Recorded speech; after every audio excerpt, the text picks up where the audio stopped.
Ladies and gentlemen, Iga Freshwater sold under the hammer at auction this week. Over $10 million. Who buys an asset like that? Stay tuned. We're going to talk about it this morning.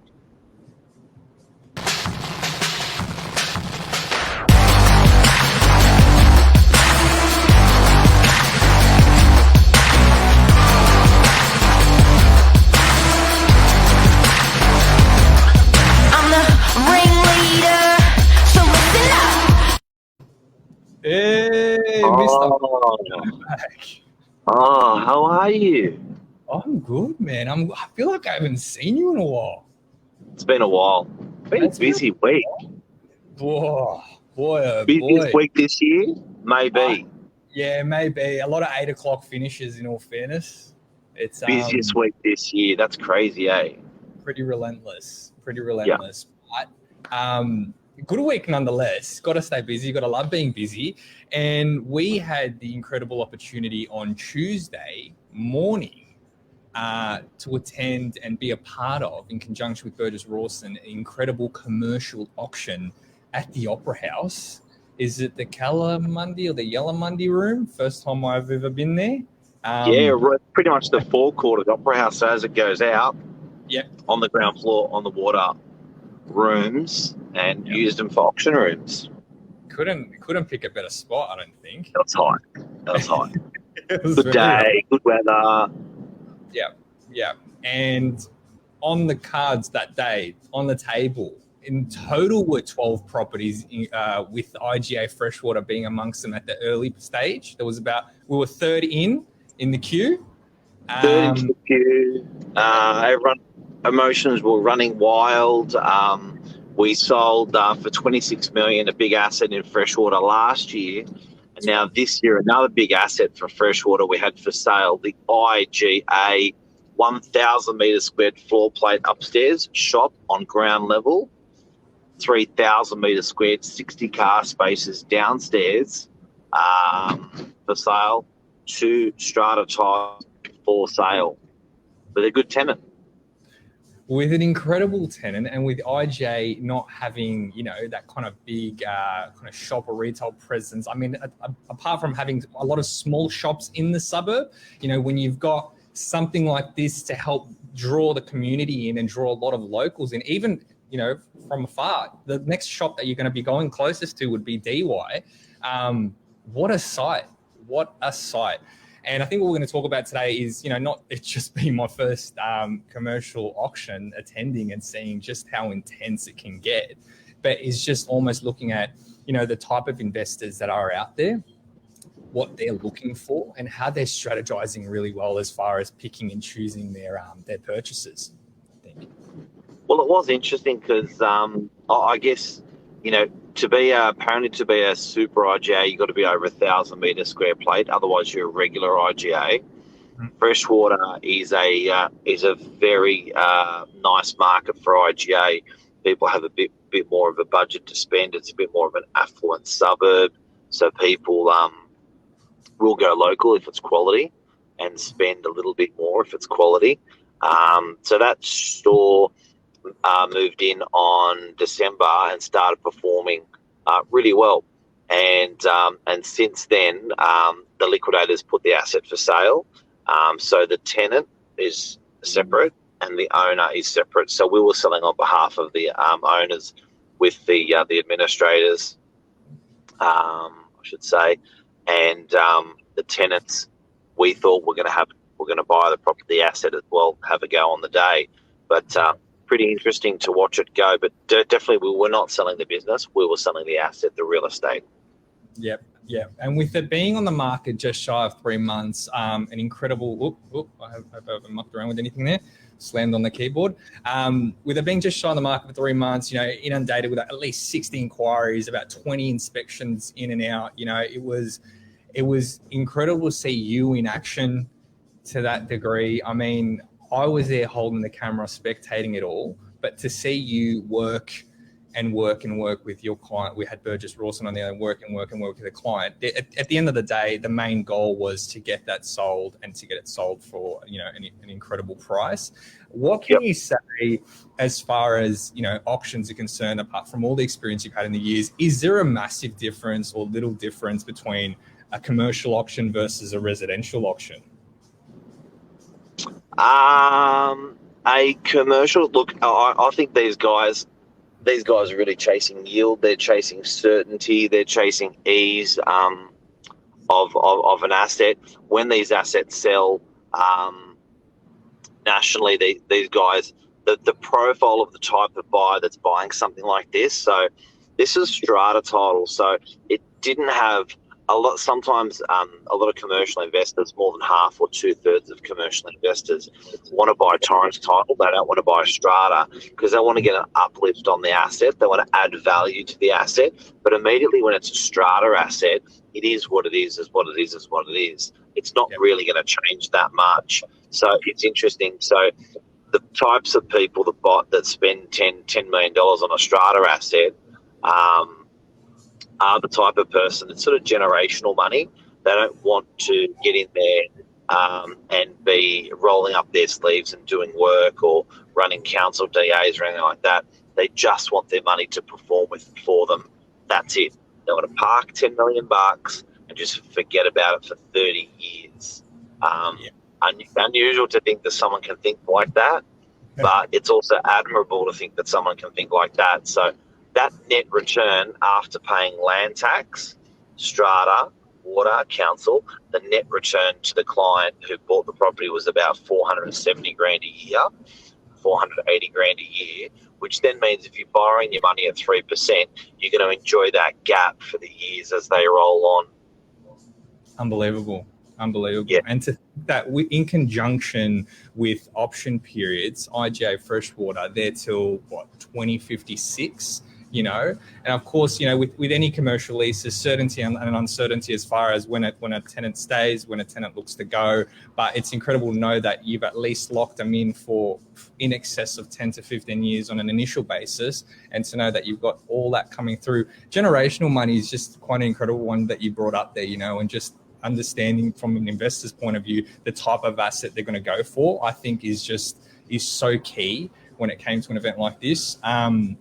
What I thought was interesting as well is on the big screens that we had there, you saw the prices that were coming from, from people that were on the phone, people that were online, people that were present in the room, and the yield would drop incrementally as the price went up. I thought that was really cool to see because it just shows how pivotal that is in an auction or in a transaction like this.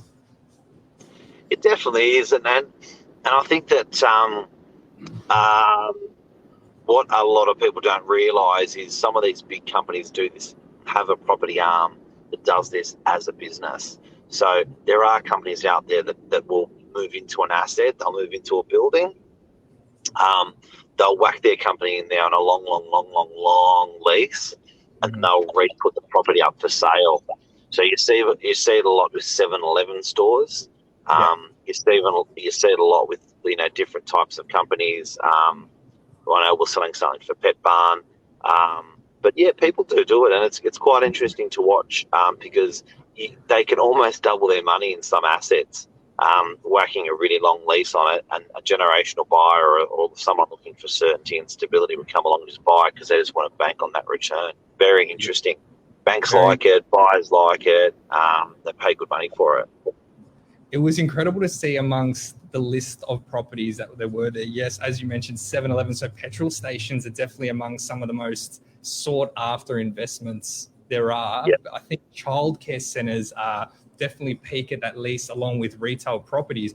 But a lot of I'd seen as well, these properties are located, apart from, Iga Freshwater being what we're talking about this morning, others are part of regional Victoria, regional, Queensland. It's interesting to see how investors are strategizing by, it's not so much going into those city or metropolitan hubs that we're all well and truly used to. It's now going to the outskirts, grabbing what they can and knowing there's extreme certainty there because they're just not affected by the same climate that we are on the other end. Absolutely. Yeah. Now, let me have a look this morning. I want to say g'day to Ben. Ben, you're off hunting today. Ben's going to buy a property. If anyone wants to buy something in, I think it's Terrigal, talk to Ben. Need to have good development land, around 2,000 metres squared land, fuel sites. Absolutely. The petrol stations are golden oldies where people will happily buy on a yield and just leave it. There was, I think we saw a petrol station for Orange go for sale that day. Metcalf have a great cap rate too. They're doing well. Not sure about the stock market at the moment. Commercial is a lot less emotional versus resi. You know what? It's interesting to watch these commercial investors at the moment. So they're because I know the conversation I had with the bidder at the top of the bidder when I was on the phone was about what these guys are lending their money at, what they're lending.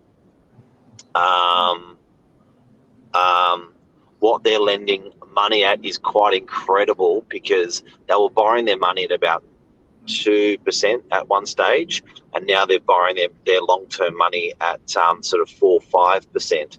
So that's got to put a lot of pressure on yields. And what I mean by that, they're not going to pay big money for buying something on a 3% yield when they're borrowing their money at 4-5%. So it could have an adverse effect on commercial properties. But Iga Freshwater, it did not. That's assuming you're lending the money. Sometimes the people have just got cash, believe it or not, and they just wanted to invest it long term. Unbelievable. To think that there are some there's some incredible investors, just everyday folks out there that have got the cash, they're ready to rock. And, that's what we saw that day. And it was incredible. I got to add, bringing along one of our incredible landlords to the event, picking him up on the way. I think we kept saying to ourselves, if he's the one that takes it out today, boy, that'd be an incredible story. And we have to say he was the one that started the auction. Yeah. So us three on the way to the auction to go from DY to the CBD, and one of our landlord rings up and goes, "Hey, I see you got the auction. You SMS to me." I said, "Yeah." He goes, "Okay, where is it?" So it's in Opera House. Do you want us to come and pick you up? He goes, "Yeah." So we turn around the car, screech around, turn around, go back, Beacon Hill, pick him up from his house, take him to the auction, and no intentions of buying unless it's a good buy, and just puts his hand up to start the auction and make a couple of bids casually. It's like, if it's a good buy, I'll buy it. I'm like, wow. Yeah.